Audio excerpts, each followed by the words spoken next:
Unless you've been under a rock somewhere, you know about snoring. At least you know you've been irritated by someone who snores. But you know about sleep apnea, where there are pauses in breathing, and it's potentially life-threatening.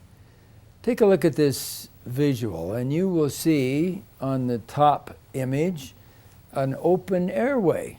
Even though that simulated patient is on its back, there's an open airway and they can breathe pretty normally.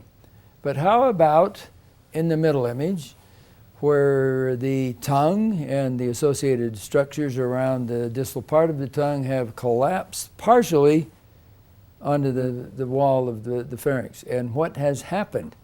It closed it off, and you get that sound as two pieces of tissue come together. Now, what is obstructive sleep apnea? The bottom image.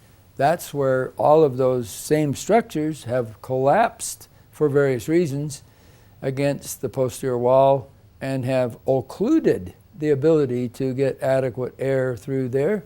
And guess what? They don't get the oxygen they need, and that can, as I said, be potentially life-threatening.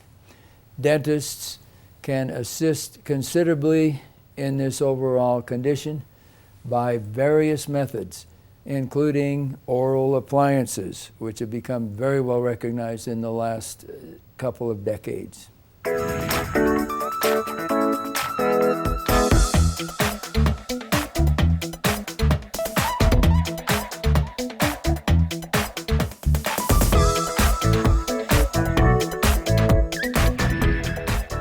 For continuing information from us, please go to our website, pccdental.com. There are constantly changing informational and educational pieces there that we would love to have you see.